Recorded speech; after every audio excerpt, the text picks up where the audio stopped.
പത്തനംതിട്ടയിലെ നഴ്സിംഗ് വിദ്യാർത്ഥി അമ്മു സജീവിന്റെ ആത്മഹത്യയിൽ കോളേജ് പ്രിൻസിപ്പലിനും വൈസ് പ്രിൻസിപ്പലിനും സസ്പെൻഷൻ. പ്രിൻസിപ്പൽ എൻ അബ്ദുൽ സലാമിനെയും സൈക്കാട്രി അധ്യാപകൻ സജിയെയുമാണ് സസ്പെൻഡ് ചെയ്തത്. ഇവരെ സസ്പെൻഡ് ചെയ്യണമെന്ന കുടുംബത്തിന്റെ ആവശ്യം റിപ്പോർട്ടർ വാർത്തയാക്കിയിരുന്നു. ഇതിന് പിന്നാലെയാണ് നടപടി.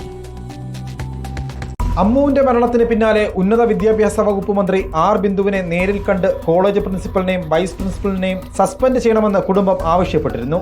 പിന്നാലെ ഇവരെ സസ്പെൻഡ് ചെയ്യണമെന്ന് മന്ത്രി സിപാസ് ഡയറക്ടർ പി ഹരികൃഷ്ണനോട് ആവശ്യപ്പെട്ടെങ്കിലും മന്ത്രിയുടെ വാക്കുകൾ മുഖവിലക്കെടുക്കാൻ ഡയറക്ടർ തയ്യാറായിരുന്നില്ല. പ്രിൻസിപ്പൽ എൻ അബ്ദുൽ സലാമിനെ സീതത്തോടിലേക്ക് സ്ഥലം മാറ്റി മുഖം രക്ഷിക്കാനാണ് സിപാസിന്റെ ഡയറക്ടർ ശ്രമിച്ചത്. അമ്മു സജീവ് മരണപ്പെട്ട ദിവസം ക്ലാസ് മുറിയിൽ വെച്ച് സൈക്കാട്രി അധ്യാപകൻ സജി അമ്മുവിന് കൗൺസിലിംഗ് നൽകിയിരുന്നു. എന്നാൽ ക്ലാസ്സിലെ 50 കുട്ടികളെയും ഒരുമിച്ചിരുത്തി സജി നടത്തിയത് കൗൺസിലിംഗ് അല്ലെന്നും കുറ്റവിചാരണ ആണെന്നുമാണ് കുടുംബത്തിന്റെ ആരോപണം. ലോഗ് ബുക്ക് കാണാതായതിൽ അമ്മുവിനെ കുറ്റവിചാരണ ചെയ്യുകയും കുട്ടികൾക്കിടയിൽ അമ്മുവിനെ കള്ളിയായി ചിത്രീകരിക്കാനുമാണ് സജി ശ്രമിച്ചത്.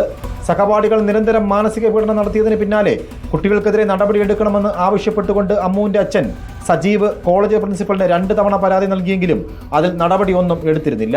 അമ്മുവിന്റെ ആത്മഹത്യയ്ക്ക് പിന്നാലെ ആരോപണ വിധേയരായ 3 കുട്ടികളെ പത്തനംതിട്ട പോലീസ് അറസ്റ്റ് ചെയ്യുകയും തുടർന്ന് അവരെ റിമാൻഡും ചെയ്തിരുന്നു.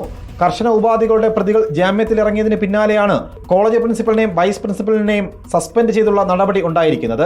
അതേസമയം അധ്യാപകൻ സജിയെ പ്രതി ചേർത്ത് കേസ് അന്വേഷിക്കണമെന്നാണ് കുടുംബത്തിന്റെ ആവശ്യം. പത്തനംതിട്ട ചുട്ടിപ്പാറ SME നഴ്സിംഗ് കോളേജിലെ അവസാന വർഷ വിദ്യാർത്ഥിനിയായിരുന്ന അമ്മു നവംബർ 15-നാണ് ഹോസ്റ്റൽ കെട്ടിടത്തിൽ നിന്നും താഴെ വീണ് മരണപ്പെട്ടത്.